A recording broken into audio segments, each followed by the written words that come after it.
Assalamualaikum warahmatullahi wabarakatuh. Halo sobat semuanya. Kali ini kita akan belajar tentang sejarah kebudayaan Islam kisah dari Sunan Gresik.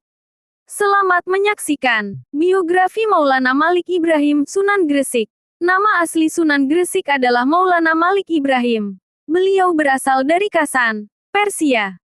Ia dikenal dengan nama kakek bantal karena kebiasaan beliau meletakkan Al-Quran dan kitab-kitab hadis di atas bantal saat mengajar murid-muridnya.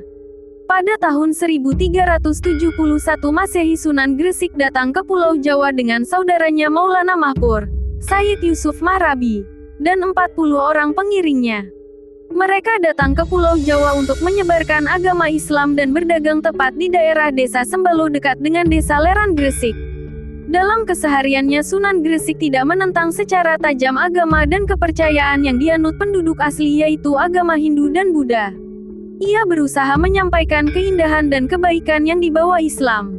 Setelah merasa dakwahnya cukup berhasil di desa Sembalo, ia pindah ke kota Gresik dan tinggal di desa Sawo. Ia mulai menyiarkan Islam ke kalangan istana Majapahit. Dari kerja kerasnya Sunan Gresik mendapatkan penghargaan dari raja berupa sebidang tanah di pinggiran kota Gresik yang dikenal dengan nama Desa Gapura. Di tempat inilah beliau membuka pesantren dan berdakwah secara luas.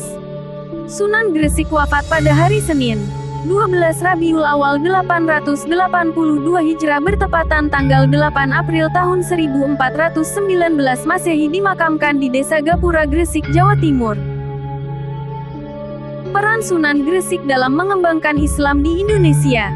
Sunan Gresik memiliki peran penting dalam agama Islam di Pulau Jawa.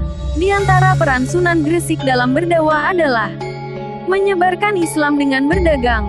Dakwah Sunan Gresik di Pulau Jawa diawali dengan berdagang dekat dengan pelabuhan. Karena lokasi tersebut merupakan pusat kegiatan ekonomi, sehingga mudah untuk berinteraksi dengan masyarakat setempat. Mendakwahkan Islam dengan keluarga kerajaan Majapahit. Dakwah Sunan Gresik terus meluas hingga ke keluarga kerajaan Majapahit yang dipimpin oleh Raja Brawijaya saat itu. Kedatangan Sunan Gresik disambut baik oleh Raja Brawijaya berkat hubungan dagang yang baik. Ia pun diangkat sebagai Syah Bandar, pejabat penanggung jawab pelabuhan di Gresik, dan diberikan izin untuk menyebarkan Islam. Karena sifatnya yang santun dan bijaksana, beliau diangkat jabatannya menjadi penasihat Raja Kerajaan Majapahit serta guru bagi para pangeran. Dakwah Sunan Gresik dibuktikan melalui peninggalan yang menjelaskan kedudukan Sunan Gresik di Kerajaan Majapahit yang ditulis dalam bahasa Arab.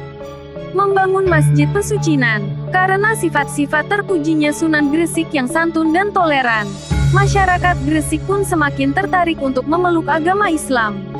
Oleh karena itu, Sunan Gresik mendirikan sebuah masjid bernama Masjid Pesucinan, atau saat ini dikenal dengan nama Masjid Maulana Malik Ibrahim, di Dusun Pesucian Desa Leran, Kecmanyar, wilayah pesisir utara Gresik.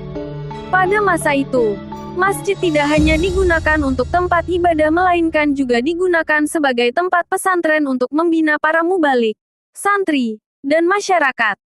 Beliau tidak hanya mengajarkan tentang agama tapi pengetahuan tentang teknik irigasi persawahan dan tambak yang bertujuan memajukan perekonomian masyarakat pesisir di sekitar pantai utara Gresik. Dalam perjuangannya menyebarkan agama Islam, Sunan Gresik menyampaikan ajarannya melalui sikap positif yang dapat diteladani. Di antaranya, melakukan dakwah secara bertahap atau tadriji. Dalam dakwahnya, Sunan Gresik mengajarkan agama Islam secara bertahap. Tidak ada ajaran yang diajarkan secara mendadak. Semuanya melalui proses penyesuaian. Gigih dan tangguh dalam berdakwah. Kegigihan dan ketangguhan dalam menyebarkan agama Islam terbukti dari perjalanan jauh. Merantau dari tanah kelahirannya Kasan, sekarang masuk wilayah Iran, menuju tanah Jawa melalui jalur laut yang melelahkan. Santun dan dermawan dalam berdakwah. Sikap ini ditujukan ketika berdagang dengan menggelar pasar murah dan selalu berbagi kepada fakir miskin. Kekayaannya diperuntukkan untuk berdakwah di jalan Allah SWT. Toleran dan selalu menjalin hubungan baik antar sesama. Hubungan baik yang ditujukan pada masyarakat luas dan pengusaha Majapahit menjadikannya sosok guru yang dibanggakan dan menghantarkannya diangkat menjadi penasihat raja dan menteri kerajaan Majapahit pada masanya. Sekian dan terima kasih sudah menonton kisah Sunan Gresik. Wassalamualaikum warahmatullahi wabarakatuh.